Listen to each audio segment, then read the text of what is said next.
ಆತ್ಮೀಯ ಕೇಳುಗರಿಗೆ ನಮಸ್ಕಾರ. ಇದು 90.8 ಕಂಪನಾಂಕದಲ್ಲಿ ಮೂಡಿಬರುತ್ತಿರುವ ಮೈಸೂರು ಜಿಲ್ಲೆಯ ಮೊಟ್ಟಮೊದಲ ಹಾಗೂ ಸರಗೂರಿನಿಂದ ಪ್ರಸಾರವಾಗುತ್ತಿರುವ ಸಮುದಾಯ ಬಾನುಲಿ ಕೇಂದ್ರ ಜನಧ್ವನಿ. ನಾನು ನಿಮ್ಮ ಬಾನುಲಿ ಗೆಳೆಯ ಯತೀಶ್. ನೀವು ಕೇಳ್ತಾ ಇದ್ದೀರಾ ಜನಧ್ವನಿ ರೇಡಿಯೋ. ಕೇಳುಗರೆ, ಇಂದಿನ ನಮ್ಮೂರ ವೈಭವ ಕಾರ್ಯಕ್ರಮದಲ್ಲಿ ಪ್ರಸ್ತುತ ತಾಲೂಕಿನ ದೇವಾಲಯಗಳ ಸ್ಥಿತಿಗತಿ, ಅವುಗಳ ಇತಿಹಾಸ, ಜಾತ್ರೆ ಮತ್ತು ಹಬ್ಬಗಳ ಆಚರಣೆ, ಸಂಸ್ಕೃತಿ ಸಂಪ್ರದಾಯಗಳ ಕುರಿತು ತಿಳಿದುಕೊಳ್ಳುವ ನಮ್ಮೂರ ವೈಭವ ಕಾರ್ಯಕ್ರಮಕ್ಕೆ ತಮಗೆಲ್ಲರಿಗೂ ಸಹ ಆತ್ಮೀಯವಾದ ಸ್ವಾಗತ. ಇಂದು ನಾವು ಮೈಸೂರು ಜಿಲ್ಲೆಯ ಸರಗೂರು ತಾಲೂಕಿನ ಪ್ರಸಿದ್ಧ ಧಾರ್ಮಿಕ ಕೇಂದ್ರವಾದ ಹೆಗ್ಗನೂರಿನ ಶ್ರೀ ಮಹೇಶ್ವರಿ ಕಾಳಿಕಾಂಬಾ ದೇವಸ್ಥಾನದ ಇತಿಹಾಸ, ಹಿನ್ನೆಲೆ ಮತ್ತು ಜಾತ್ರೆಯ ವೈಶಿಷ್ಟ್ಯತೆಯ ಬಗ್ಗೆ ತಿಳಿದುಕೊಳ್ಳಲಿದ್ದೇವೆ. ಶತಮಾನಗಳ ಇತಿಹಾಸವಿರುವ ಈ ಜಾತ್ರೆಯ ವಿಶೇಷತೆಗಳ ಬಗ್ಗೆ ತಿಳಿಸಿಕೊಡಲು ಇಂದು ನಮ್ಮೊಂದಿಗಿದ್ದಾರೆ ಶ್ರೀ ಕಾಳಿಕಾಂಬಾ ದೇವಸ್ಥಾನದ ಸೇವಾ ಅಭಿವೃದ್ಧಿ ಸಮಿತಿಯ ಅಧ್ಯಕ್ಷರಾಗಿರುವ ಶ್ರೀಯುತ ಶಿವಣ್ಣೇಗೌಡರವರು ಮತ್ತು ದೇವಸ್ಥಾನದ ಪ್ರಧಾನ ಅರ್ಚಕರಾಗಿರುವ ಶ್ರೀ KR ಗುರುದೇವ ಆರಾಧ್ಯರವರು. ಬನ್ನಿ, ಅವರನ್ನು ಕಾರ್ಯಕ್ರಮಕ್ಕೆ ಸ್ವಾಗತಿಸಿ ಜಾತ್ರೆಯ ಬಗ್ಗೆ ಸಂಪೂರ್ಣ ಮಾಹಿತಿಯನ್ನು ತಿಳಿದುಕೊಳ್ಳೋಣ. ಸರ್, ಮೊದಲನೇದಾಗಿ ನಮ್ಮೂರ ವೈಭವ ಕಾರ್ಯಕ್ರಮಕ್ಕೆ ತಮಗೆ ಆತ್ಮೀಯವಾದ ಸ್ವಾಗತ. ಸರ್, ನಮ್ಮೂರ ವೈಭವ ಕಾರ್ಯಕ್ರಮಕ್ಕೆ ಆತ್ಮೀಯ ಸ್ವಾಗತ.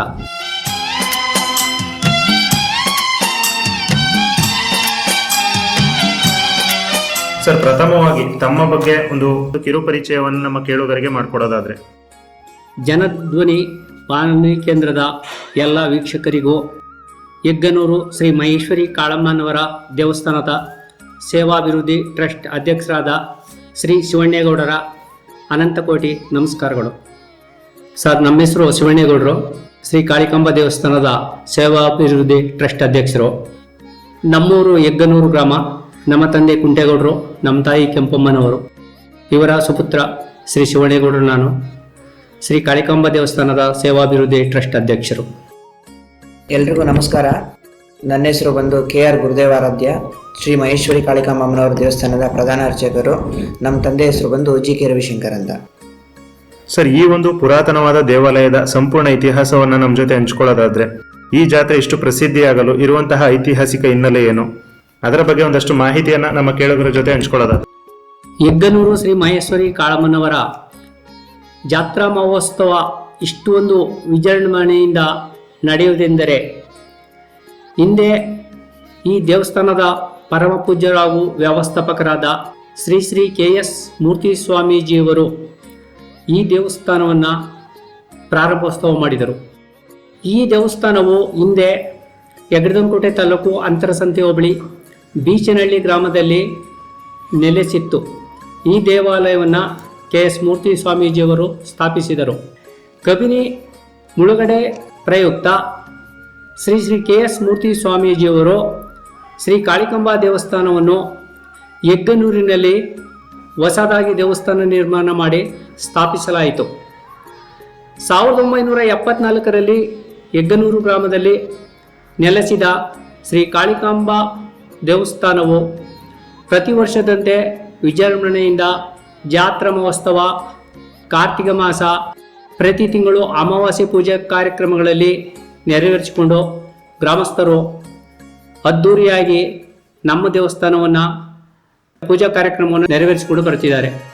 ಅದರಂತೆ ಸಹ ಈ ವರ್ಷವು ದಿನಾಂಕ 4/3/2026 ಬುಧವಾರರಂದು ಪ್ರತಿ ವರ್ಷದಂತೆ ಹೆಗ್ಗನೂರು ಶ್ರೀ ಮಹೇಶ್ವರಿ ಕಾಳಮ್ಮನವರ ಜಾತ್ರಾ ಮಹಾರಥೋತ್ಸವವನ್ನು ಅದ್ಧೂರಿಯಾಗಿ ಸಡಗರ ಸಂಭ್ರಮದಿಂದ ಆಚರಿಸಲು ಗ್ರಾಮದ ಎಲ್ಲ ಜನಾಂಗದವರು ಕೂಡ ಒಂದು ಸಂತೋಷಭರಿತರಾಗಿ ನಮ್ಮೂರ ಜಾತ್ರೆ ನಮ್ಮ ಜಾತ್ರೆ ಎಂಬ ಒಂದು ಸಂತೋಷದ ಸಂಭ್ರಮದಲ್ಲಿ ಜಾತ್ರೆಯನ್ನು ನೆರವೇರಿಸುತ್ತಾರೆ. ಯಾದೇವಿ ಸರ್ವಭೂತೇಷು ಮಾತೃರೂಪೇಣ ಸಂಸ್ಥಿತಃ ನಮಸ್ತೈ ನಮಸ್ತೈ ನಮಸ್ತೈ ನಮೋ ನಮಃ. ಶ್ರೀ ಮಹೇಶ್ವರಿ ಕಾಳಿಕಾಂಬಾ ಓಂ ನಮಃ. ಈ ದೇವಸ್ಥಾನದ ಹಿನ್ನೆಲೆ ಹೇಳಬೇಕಾದ್ರೆ, ಮೂಲತಃ ಬೀಚನಹಳ್ಳಿ, ಹಳೆಯ ಬೀಚನಹಳ್ಳಿ ಅಂತ ಏನಿತ್ತೋ ಅಲ್ಲಿ ಈ ಸ್ಥಾಪನೆ ಮಾಡಿದ್ರು. KS ಮೂರ್ತಿ ಸ್ವಾಮೀಜಿಗಳು ಬೀಚನಹಳ್ಳಿ ಮುಳುಗಡೆ ಆದ ನಂತರ ಈ ಶ್ರೀ ಹೆಗ್ಗನೂರು ಗ್ರಾಮಕ್ಕೆ ಅಮ್ಮನವ್ರನ್ನ ಪ್ರತಿಷ್ಠಾಪನೆ ಮಾಡಿಸಿ 1974ರಲ್ಲಿ ಆಗಿನ ಜಯಚಾಮರಾಜೇಂದ್ರ ಧರ್ಮಪತ್ನಿ ಶ್ರೀಮತಿ ಸತ್ಯ ಪ್ರೇಮಕುಮಾರಿ ಅಮ್ಮನವರ ನೆರವೇರಿಸ್ಕೊ ಬಂದ್ರು. ಅಂದಿನಿಂದ ಈ ಇಂದಿನವರೆಗೂ ಶ್ರೀ ಮಹೇಶ್ವರಿ ಕಾಳಿಕಾಂಬಮ್ಮನವರು ಬಂದಂತ ಭಕ್ತಾದಿಗಳಿಗೆ ಏನೇ ಕಷ್ಟ ಇರಲಿ ಎಲ್ಲಾ ಕಷ್ಟಗಳನ್ನು ಕ್ಷಣಾರ್ಧದಲ್ಲೇ ಪರಿಹರಿಸ್ತಾ ಬಂದಿದ್ದಾಳೆ. ಈ ದೇವಸ್ಥಾನದ ಹಿನ್ನೆಲೆ ಹೇಳ್ಕೊಂಡು ಹೋದ್ರೆ, ಮೂರ್ತಿ ಸ್ವಾಮೀಜಿಗಳು ಶ್ರೀ ಮಹೇಶ್ವರಿ ಕಾಳಿಕಾಂಬನವ್ರನ್ನ ಪ್ರಸ್ತುತ ಆಹ್ವಾನ ಮಾಡ್ಕೊಂಡಿದ್ರು. ಅವರೊಬ್ಬರೇ ಅವ್ರನ್ನ ನೋಡ್ತಾ ಮಾತಾಡ್ತಾ ಹೋಗ್ತಾ ಇದ್ದಂಥ ದೇವಸ್ಥಾನ ಇದು. ಅದನ್ನು ನಾವು ಕೇಳಿದ್ದೀವಿ, ಸಾಕಷ್ಟು ಉದಾಹರಣೆಗಳನ್ನ ನೋಡಿದ್ದೀವಿ. ಈಗ ನಮ್ಮ ಕೈಯಿಂದ ಪೂಜೆ ಮಾಡಿಸ್ಕೊಂಡು ಹೋಗ್ತಾ ಇದ್ದೀವಿ. ಮಹೇಶ್ವರಿ ಕಾಳಿಕಾಂಬ ಅಮ್ಮನವ್ರ ಬಗ್ಗೆ ಹೇಳ್ಬೇಕಂದ್ರೆ, ಅಮ್ಮನವ್ರ ಮುಂದೆ ಯಾರೇ ಕಷ್ಟ ಅಂತ ಬಂದರೂ ಅವ್ರ ಕಷ್ಟ ಎಲ್ಲ ಪರಿಹಾರ ಆಗ್ತಾ ಇದೆ. ಅದನ್ನು ನಾವು ಇವಾಗಲೂ ಕೂಡ ಕಣ್ಣಾರೆ ನೋಡ್ತಾ ಇದ್ದೀವಿ. ಸುತ್ತಮುತ್ತಲಿನ ಗ್ರಾಮಸ್ಥರು ಕೂಡ ಅದನ್ನೇ ಹೇಳ್ಕೊಂಡು ಬರ್ತಿದ್ದಾರೆ. ಶ್ರೀ ಮಹೇಶ್ವರಿ ಕಾಳಿಕಾಂಬ ಅಮ್ಮನವ್ರ ದೇವಸ್ಥಾನದಲ್ಲಿ ಪ್ರತಿ ಅಮಾವಾಸ್ಯೆಗೂ ವಿಶೇಷ ಪೂಜೆಗಳಿರುತ್ತೆ ಮತ್ತು ಪ್ರತಿ ವಾರದಲ್ಲೂ ವಿಶೇಷ ಪೂಜೆಗಳಿರುತ್ತೆ. ಎಲ್ಲ ಭಕ್ತಾದಿಗಳಿಗೂ ಕೇಳ್ಕೊಳ್ಳೋದಿಷ್ಟೇ, ಅಮ್ಮನವರ ಜಾತ್ರೆಗೆ ತಪ್ಪದೇ ಬರಬೇಕಾಗಿ ವಿನಂತಿ. ಸರ್, ಈ ಒಂದು ಜಾತ್ರೆಯ ಪೂರ್ವಭಾವಿ ತಯಾರಿ ಹೇಗೆಲ್ಲ ನಡೆಯುತ್ತೆ ಅನ್ನೋದ್ರ ಬಗ್ಗೆ ತಿಳಿಸೋದಾದ್ರೆ? ಜಾತ್ರೆಯ ಪೂರ್ವ ಸಿದ್ಧತೆ ಮಾಡುವುದೆಂದರೆ, ದೇವಸ್ಥಾನವನ್ನು ಸ್ವಚ್ಛತೆ ಮಾಡಿ ನಮ್ಮ ಗ್ರಾಮದ ಪ್ರಮುಖ ಗ್ರಾಮಸ್ಥರೆಲ್ಲ ಸೇರಿ ಯಾವ ಕೆಲಸ ಕಾರ್ಯಗಳನ್ನು ಯಾರ್ಯಾರು ಮಾಡಬೇಕು ಎಂಬುದನ್ನು ಒಂದು ನಿಗದಿತಗೊಳಿಸಿ ಜಾತ್ರೆಯ ಪಾಂಪ್ಲೆಸ್ ಮೂಲಕ ಎಲ್ಲರಿಗೂ ಹಂಚಿಕೆ ಮಾಡಿ ದೇವಸ್ಥಾನದ ಕೆಲಸ ಕಾರ್ಯಗಳನ್ನು ಮಾಡಿ ಸಡಗರ ಸಂಭ್ರಮದಿಂದ ಜಾತ್ರೆಯನ್ನು ನೆರವೇರಿಸುತ್ತೇವೆ. ನಮ್ಮ ಗ್ರಾಮದಲ್ಲಿ ಇಂದಿನ ಪೂರ್ವರಂತೆ ನಾವು ನಮ್ಮ ಹಳ್ಳಿಗಳಲ್ಲಿ ಒಂದು ಕೂಟ ಅಂತ ವ್ಯವಸ್ಥೆ ಮಾಡಿರ್ತೀವಿ. ಅದ್ರ ಪ್ರಕಾರ ಎಲ್ಲ ಜನಾಂಗದವರು ಸೇರಿರುತ್ತೇವೆ. ಆ ಕೂಟದಲ್ಲಿ ಯಾರ್ಯಾರು ಯಾವ್ಯಾವ ಕೆಲಸ ಕಾರ್ಯಗಳನ್ನು ಮಾಡಬೇಕು, ಯಾರ್ಯಾರು ಎಲ್ಲಿಗೆ ಹೋಗ್ಬೇಕು, ಜಾತ್ರೆ ವೈಭವ ಕಾರ್ಯಕ್ರಮವನ್ನು ಸಡಗರ ಸಂಭ್ರಮದಿಂದ ಮಾಡಬೇಕು ಎಂಬುದಾಗಿ ನಾವು ಗ್ರಾಮಸ್ಥರಲ್ಲಿ ಎಲ್ಲರೂ ವಿಚಾರಣೆ ಮಾಡಿ ಹೇಳಿರ್ತೇವೆ. ಜಾತ್ರೆಯ ಪೂರ್ವವಾದ ಸಿದ್ಧತೆಯನ್ನು ಹೆಂಗಿರುತ್ತೆ ಅಂತಂದರೆ, ಗ್ರಾಮದ ಮುಖಂಡರುಗಳ ಸಮೀಕ್ಷೆಯಲ್ಲಿ ಸೇರಿಕೊಂಡು ಅಮ್ಮನವರಿಗೆ ವಿಶೇಷವಾಗಿ ಅವ್ರನ್ನ ಯಾವ ರೀತಿ ಕ್ಲೀನ್ ಮಾಡಬೇಕು ಅಂತ ಕೇಳಿಕೊಂಡು, ಮತ್ತು ದೇವಸ್ಥಾನದ ಸುತ್ತಮುತ್ತಲ ಪರಿಸರಗಳನ್ನೆಲ್ಲ ಕ್ಲೀನ್ ಮಾಡಿಕೊಂಡು ಪರಿಸರನ ನೀಟಾಗಿ ಇಡಿ ಅಂತ ಗ್ರಾಮಗಳಿಗೆ ಹೇಳ್ಕೊಂಡು, ನಾವು ಪ್ರತಿ ಮುಖಂಡರನ್ನು ಕರೆಸಿ ಅವ್ರ ಜೊತೆ ಮಾತಾಡಿ ಪೂರ್ವ ಸಿದ್ಧತೆಯಾಗಿ ಈ ಥರ ಆಗಬೇಕು ಅಂತ ಕೇಳಿಕೊಂಡು ದೇವಸ್ಥಾನದ ಪರಿಸರಗಳು ಮತ್ತು ದೇವಸ್ಥಾನದಲ್ಲಿ ಆಗಬೇಕಾದ ಕಾರ್ಯಗಳ ಬಗ್ಗೆ ಮಾತಾಡಿ ಈ ಪೂರ್ವ ಸಿದ್ಧತೆ ಬಗ್ಗೆ ಮಾತಾಡಿಕೊಂಡು ಗ್ರಾಮದವ್ರನ್ನ ಕೇಳ್ಕೊತೀವಿ. ಅವರು ಗ್ರಾಮದವರು ಅಷ್ಟೇ ಇದಾಗಿ ಬಂದು ಇಲ್ಲಿ ಕೆಲಸಗಳನ್ನ ಮಾಡ್ತಾ ಇದ್ದಾರೆ. ಪೂರ್ವ ಸಿದ್ಧತೆ ಭಾರಿ ವಿಜೃಂಭಣೆಯಿಂದ ನಡೀತಾ ಇದೆ. ಸರ್, ಈ ಒಂದು ಜಾತ್ರೆಯ ಸಮಯದಲ್ಲಿ ಇಲ್ಲಿ ಅನೇಕ ವಿಶಿಷ್ಟ ಪೂಜಾ ಕೈಂಕರ್ಯಗಳು ನಡೆಯುತ್ತವೆ. ರಥೋತ್ಸವದ ಜೊತೆಗೆ ಇಲ್ಲಿ ನಡೆಯುವಂತಹ ವಿಶೇಷ ಪರಂಪರೆಗಳಾಗಿರ್ಬೋದು ಅಥವಾ ಜನಪದ ಸಂಸ್ಕೃತಿಯ ಒಂದು ಮಹತ್ವದ ಬಗ್ಗೆ ಒಂದಷ್ಟು ಮಾಹಿತಿಯನ್ನು ನಮ್ಮ ಜೊತೆ ಹಂಚ್ಕೊಳ್ಳೋದಾದ್ರೆ? ಜಾತ್ರೆಯ ವಿಶೇಷದಲ್ಲಿ ಮೊದಲಿಗೆ ಆಲರ್ಬಿ ಉತ್ಸವ. ಆಲರ್ಬಿ ಉತ್ಸವದಲ್ಲಿ ಸಾಂಸ್ಕೃತಿಕ ಕಾರ್ಯಕ್ರಮಗಳು, ಕೋಲಾಟ ಮತ್ತು ಮಂಗಳ ನಾದಸ್ವರ ವಾದ್ಯ ಮತ್ತು ಬ್ಯಾಂಡ್ ಸೆಟ್ಟು, ವೀರಗರಸೆ, ನಂದಿಧ್ವಜ, ಈ ಕಾರ್ಯಕ್ರಮಗಳ ಸಂಭ್ರಮದಲ್ಲಿ ಆಲರ್ಬಿ ಉತ್ಸವ ಮೊದಲಿಗೆ ನಮ್ಮ ದೇವಸ್ಥಾನದಲ್ಲಿ ನಡೆಯುತ್ತದೆ. ಅನಂತರ ಮಹಾಮಂಗಳಾರತಿ, ಸಹಸ್ರನಾಮ, ಶಿವಪೂಜಾರ್ಚನೆ ಎಲ್ಲ ಕಾರ್ಯಕ್ರಮಗಳನ್ನು ನಡೆಸಿ ರಾತ್ರಿ ಜನಗಳ ಒಂದು ಜಾತ್ರೆಗೆ ಬರುವ ಭಕ್ತಾದಿಗಳಿಗೆ ಸಾಂಸ್ಕೃತಿಕ ಕಾರ್ಯಕ್ರಮ ಅಂದರೆ ಒಂದು ಆರ್ಕೆಸ್ಟ್ರಾವನ್ನು ಇಟ್ಕೊಂಡು ಜನಗಳಿಗೆ ಮನೋರಂಜನೆ ಕಾರ್ಯಕ್ರಮಗಳನ್ನು ಕೊಟ್ಟು, ಅನಂತರ ಮಧ್ಯರಾತ್ರಿ 12 ಗಂಟೆಗೆ ಗಂಗಾ ನದಿಗೆ ಹೋಗಿ ಕಾಳಮ್ಮನವರ ಪೂಜಾವನ್ನು ಮಾಡಿ ತಾಯಿಯ ಒಂದು ಅಲಂಕೃತವಾದ ಭವ್ಯ ಮಂಟಪದಲ್ಲಿ ತಂದು ಅಲಂಕೃತವಾದ ಪುಷ್ಪರಥದ ಮೇಲೆ ತಾಯಿಯನ್ನು ಕುಳ್ಳಿರಿಸಿ ರಾತ್ರಿ 2 ಗಂಟೆಯಿಂದ ಬೆಳಗಿನ ಜಾವದವರೆಗೂ ಗ್ರಾಮದ ಪ್ರಮುಖ ಬೀದಿಗಳಲ್ಲಿ ಮೆರವಣಿಗೆಯನ್ನು ಮಾಡಿ, ಅನಂತರ ಬೆಳಗ್ಗೆ 7 ಗಂಟೆಗೆ ಸ್ವಸ್ಥಾನಕ್ಕೆ ಅಂದರೆ ದೇವಸ್ಥಾನಕ್ಕೆ ತಾಯಿ ಬರ್ತಾರೆ. ಮೊದಲಿಗೆ 1ನೇ ತೇರು ಶ್ರೀ ಮಹೇಶ್ವರಿ ಕಾಳಮ್ಮನವರ ಹೂವಿನ ತೇರು, ಅದರ ಹಿಂದೆ ಶ್ರೀ ಉಮಾಮಹೇಶ್ವರ ಸ್ವಾಮಿಯ 2ನೇ ತೇರು, ಅದರ ಹಿಂದೆ ಅಂದರೆ 3ನೇ ತೇರು. ಈ ದೇವಸ್ಥಾನವನ್ನು ಪ್ರತ್ಯಕ್ಷ ಪ್ರಮುಖವಾಗಿ ಮಾಡಿ ತಮ್ಮ ಜೀವನವನ್ನೆಲ್ಲ ತಾಯಿಯ ಸೇವೆಯಲ್ಲಿ ಮುಡುಪಿಟ್ಟು ತಮ್ಮ ಕೀರ್ತಿಯನ್ನು ಗಳಿಸಿದ KS ಮೂರ್ತಿ ಸ್ವಾಮೀಜಿಯವರ 3ನೇ ತೇರು. ಈ 3 ತೇರುಗಳನ್ನು ನಮ್ಮ ಗ್ರಾಮದ ಪ್ರಮುಖ ಬೀದಿಗಳಲ್ಲಿ ಮೆರವಣಿಗೆ ಮಾಡುತ್ತೇವೆ.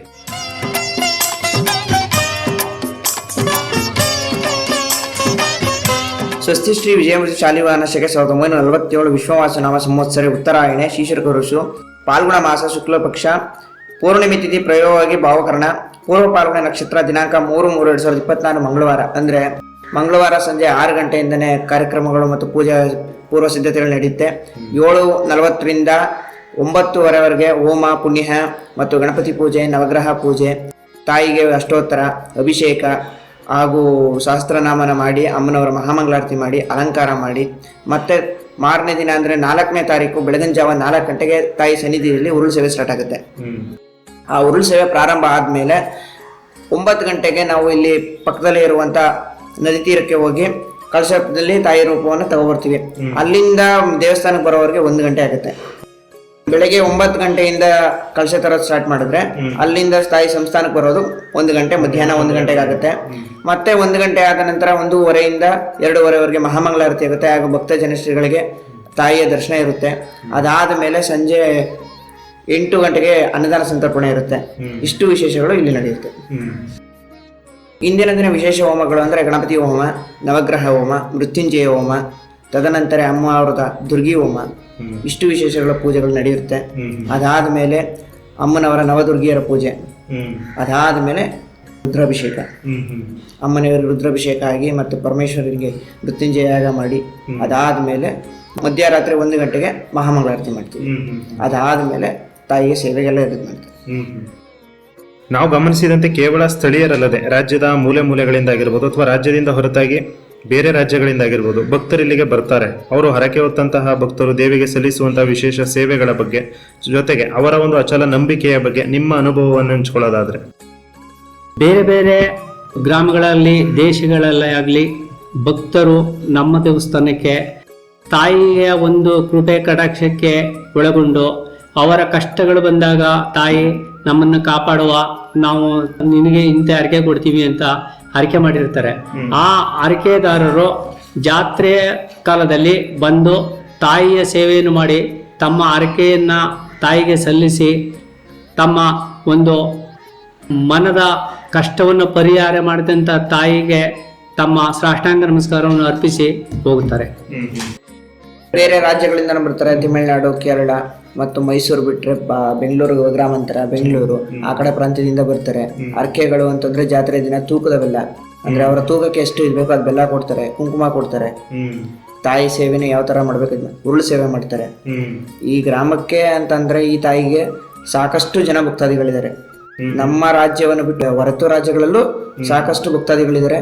ಇವಾಗ್ಲೂ ಬರ್ತಾ ಇದ್ದಾರೆ, ಜಾತ್ರೆ ದಿನನೂ ಬರ್ತಾರೆ.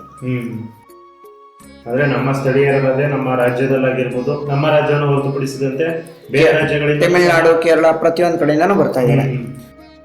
ಸರ್, ಅಪಾರ ಸಂಖ್ಯೆಯಲ್ಲಿ ಬರುವಂತಹ ಭಕ್ತರಿಗೆ ಗ್ರಾಮದ ವತಿಯಿಂದ ಯಾವ ರೀತಿ ಪ್ರಸಾದ ಮತ್ತು ಮೂಲಭೂತ ಸೌಕರ್ಯಗಳ ವ್ಯವಸ್ಥೆಯನ್ನ ಮಾಡಲಾಗಿದೆ ಅದ್ರ ಬಗ್ಗೆ ತಿಳಿಸೋದಾದ್ರೆ? ಅಪಾರ ಭಕ್ತಾದಿಗಳು ಜಾತ್ರೆಗೆ ಬರುವವರಿಗೆ ಅನ್ನದಾನದ ಒಂದು ವ್ಯವಸ್ಥೆಯನ್ನು ಅದ್ದೂರಿಯಾಗಿ ಏರ್ಪಡಿಸಲಾಗುತ್ತೆ. ಮತ್ತೆ ರಾತ್ರಿ ಜಾತ್ರೆ ನೋಡಲು ಬಂದಂಥ ಭಕ್ತಾದಿಗಳಿಗೆ ಆರ್ಕೆಸ್ಟ್ರಾ ಅಥವಾ ಮನರಂಜನೆ ಕಾರ್ಯಕ್ರಮಗಳನ್ನು ಏರ್ಪಡಿಸಿರುತ್ತೇವೆ. ಈ ಎಲ್ಲ ಸಡಗರ ಸಂಭ್ರಮದಿಂದ ಒಂದು ರಾತ್ರಿ ಒಂದು ವೈಭವದ ಕಾರ್ಯಕ್ರಮದಲ್ಲಿ ಒಂದು ಯಾವ ಥರ ನಡೆಯುತ್ತೆ ಜಾತ್ರೆ, ಏನಾಗುತ್ತೆ, ಒಂದು ಕೈಲಾಸದಲ್ಲಿ ಪಾರ್ವತಮ್ಮನ ಒಂದು ಕೈಲಾಸ ಹೆಂಗಿದೆಯೋ ಅದೇ ರೀತಿ ನಮ್ಮ ಯಗ್ನೂರು ಶ್ರೀ ಮಹೇಶ್ವರಿ ಕಾಳಮ್ಮನವರ ಜಾತ್ರಾ ಮಹೋತ್ಸವವು ಅದ್ದೂರಿಯಾಗಿ ನಡೆಯುತ್ತೆ. ನೋಡುವರ ಕಣ್ಣಿಗೆ ಕಣ್ ತುಂಬುವುದಕ್ಕೆ ಬಹಳ ಸಂತೋಷವಾದ ಆನಂದ. ತಾಯಿಯ ನೋಡ್ತಾ ಅಮ್ಮನ ಇನ್ನೂ ಎಷ್ಟು ನೋಡೋವು ಅನ್ನೋ ಆಸೆ ಹೊರ್ತು ಇನ್ನೂ ಸಾಕು ಅನ್ನೋದು ಯಾರ ಭಾವನೆನೂ ಬರಲ್ಲ.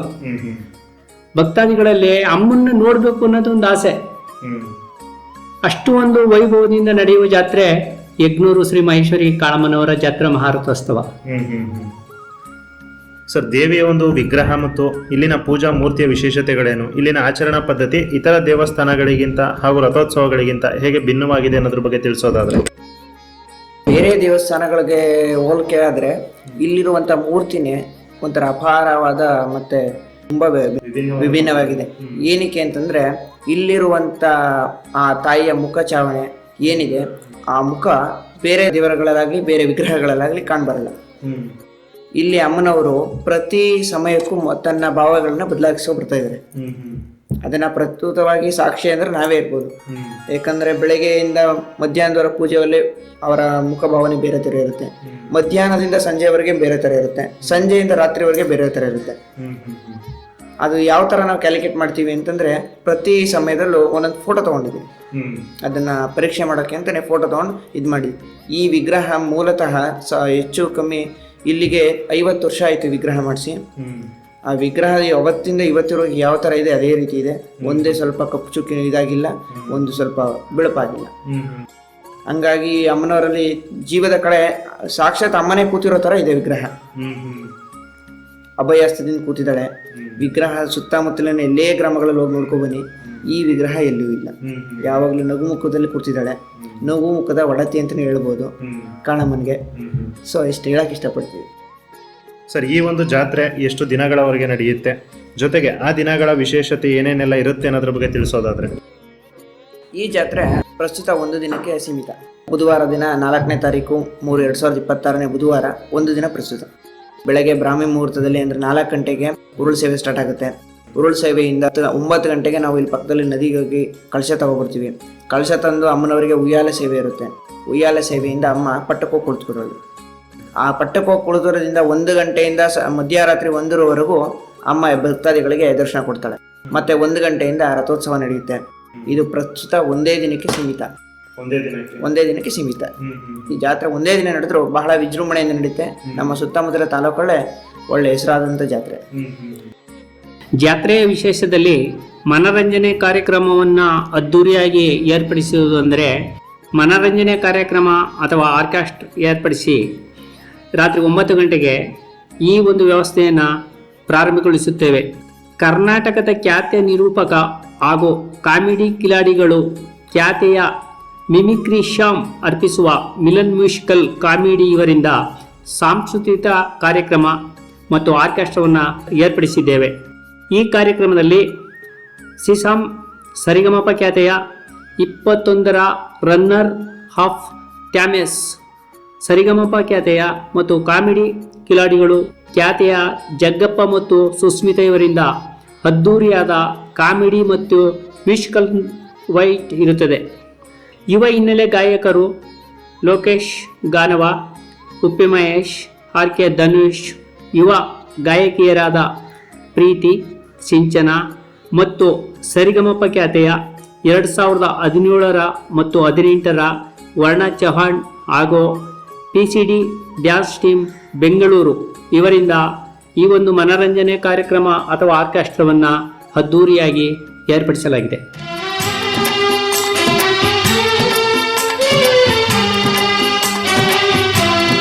ಸರ್, ಈ ರಥೋತ್ಸವಕ್ಕೆ ಬಳಸುವಂತಹ ತೇರು ಎಷ್ಟು ವರ್ಷ ಹಳೆಯದು, ಜೊತೆಗೆ ರಥ ಎಳೆಯುವಾಗ ಭಕ್ತರು ಪಾಲಿಸುವಂತಹ ವಿಶಿಷ್ಟ ಸಂಪ್ರದಾಯಗಳೇನು? ಈ ತೇರನ್ನು ತಯಾರಿಸುವವರು ಯಾರು ಅಥವಾ ತಯಾರಿಸಿದವರು ಯಾರು ಮತ್ತು ಹೇಗೆ ಈ ತೇರನ್ನು ತಯಾರಿಸಲಾಗ್ತು ಆ ದಿನಗಳಲ್ಲೇ, ಅದ್ರ ಬಗ್ಗೆ ಹೇಳೋದು?